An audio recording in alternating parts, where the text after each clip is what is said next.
State of relation. Okay, Sharmila గారు కాంగ్రెస్ పార్టీని విలీయడమే చేయడమే కాకుండా ఆమె అందులో చేరడం అది అసలు ఎవ్వరికీ కూడా అంతు చిక్కని ఒక ప్రశ్నలో ఉండే పరిస్థితి. ఎందుకంటే కాంగ్రెస్ పార్టీకి వ్యతిరేకంగా పెట్టిన పార్టీ వైఎస్ఆర్సీపీ, అన్న ఇక్కడ సీఎంగా ఉన్నారు, వీళ్ళంతా క్యాడర్ అంతా ఏపీలో ఎక్కువ, వీళ్ళ బలం. సో తెలంగాణకి ఎందుకు వచ్చారో, ఎందుకు క్లోజ్ చేశారో, మరి ఆ తప్పటడుగు ఎందుకు పడింది అన్నది ఓకే గతం. కానీ భవిష్యత్తు, షర్మిల భవిష్యత్తు ఏంటి రాజకీయ పరంగా ఆవిడ తీసుకున్న నిర్ణయాన్ని? కాంగ్రెస్ పార్టీతో ముడిపడి ఉంటుంది. కాంగ్రెస్ పార్టీలోకి ఇప్పుడు ఉదాహరణకు ఆళ్ళ రామకృష్ణారెడ్డి ఆ మాజీ ఎమ్మెల్యే ఇప్పుడు టికెట్ వైసీపీ టికెట్ నిరాకరించిన దాదాపు ఒక 14 మంది ఎమ్మెల్యేలలో ఆయన ఒకరు. షఫిలింగ్ చేసిన వాళ్ళు కాకుండా సూటిగా టికెట్ రాని వాళ్ళలో ఆయన ఒకరు. కాబట్టి ఇటువంటి వాళ్లకు ఒక పునరావాస కేంద్రంలాగాను ఒక జాతీయ పార్టీ టికెట్టు, రాజశేఖర రెడ్డి వారసత్వం అని చెప్పుకునే ఒక ఇవన్నీ కూడా వస్తాయి. కాబట్టి కాంగ్రెస్ పార్టీకి కొంచెం ఊపిరి పోయడానికి షర్మిల ఉపయోగపడుతుందని ఆ పార్టీ బలంగా భావిస్తుంది. ఆమె కూడా ఒక గౌరవప్రదమైన చిరునామా, గౌరవప్రదమైన స్థానం, నాయకత్వం. మీరొకటి కదా, ఎన్ని సీట్లు ఓట్లు వస్తాయనేది పక్కన పెడితే ఏపీలో రాజశేఖర రెడ్డి పేరుతో కాంగ్రెస్ అధ్యక్షురాలుగానో లేకపోతే కాంగ్రెస్ ఏఐసిసి బాధ్యురాలుగానో అక్కడికి వెళ్తే తప్పకుండా ఒక రాజకీయ స్థానం ఉంటుంది. మీరు మళ్ళీ నా కామెంట్ గుర్తుపెట్టుకోండి, తెలంగాణలో ఆమె డిజాస్టర్. అవును, తెలంగాణలో ఆమె కేసీఆర్ మీద రెబెల్. నిజమే, ఈరోజు కూడా చెప్తున్నారు ఆమె ఏది కేసీఆర్ మీద పోరాడము, ఓడించాము, ఇవన్నీ పోరాడము, నేను పోటీ చేయకపోవడం వల్ల కాంగ్రెస్ అనే మాట కూడా మేము చెప్తున్నాం. 30 చోట్ల ఇదైందని అంతకుముందు చెప్పారు. కాబట్టి ఇదే విధంగా మేము చేస్తామని అదనంగా ఆమె చెప్తున్నది ఏంటంటే, ఆమె as a Christian I'm very much pain to note the developments that happened in the Manipur and the government. There is no response from BJP government అని ఆమె చెప్పారు. So you note every word as a Christian అంటే వాళ్ళని చాలా ఆ section బలంగా బలపరుస్తుంది.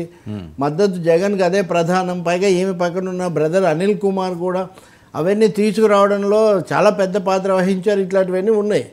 కాబట్టి ఏది ప్రచారంలో ఉన్నాయి, లేకపోతే ఒక వర్గం దాన్ని అసలు అదే ముఖ్యము. అవును, జగన్ కంటే కూడా షర్మిల ప్రచారము, అనిల్ చేసిన మత బోధలు ఇవే ఎక్కువగా ఓటింగ్ తెచ్చిపెట్టాయని వాటిని గురించి అక్కడ ప్రస్తావించడం కూడా మీరు చూడవచ్చు. అక్కడ బ్రదర్ అనిల్ మాట్లాడారు అంటే బయటకు వచ్చాక, షర్మిలేమో యాజ్ ఏ క్రిస్టియన్ మణిపూర్లో జరిగిందని మనందరం కూడా ఖండిస్తాము, భారతీయులుగా తప్పకుండా ఖండిస్తామైతే అక్కడ చర్చిలు తగలబెట్టారు కాబట్టి ఆమె క్రిస్టియన్గానే అని ఉండొచ్చు. But at the same time ఆమె అంటే తెలంగాణలో నా పార్టీని విలీనం చేస్తున్నాను, ఇప్పటి నుంచి ఇది కాంగ్రెస్లో భాగంగా ఉంటుంది అంటే ఆమె ఇక్కడ వర్డ్స్ చాలా జాగ్రత్తగా ఎంచుకుంటున్నాను. ఇంకా ఉండదు కదా, అవును, నది సముద్రంలో కలిసిన తర్వాత ఇంకా నది విడిగా ఎక్కడ ఉంటుంది. కాబట్టి ఆమె కొంత తన ఉనికి ఉంది, ప్రత్యేకంగా చేశానని చెప్పడానికి ఒక ప్రయత్నం చేశారు.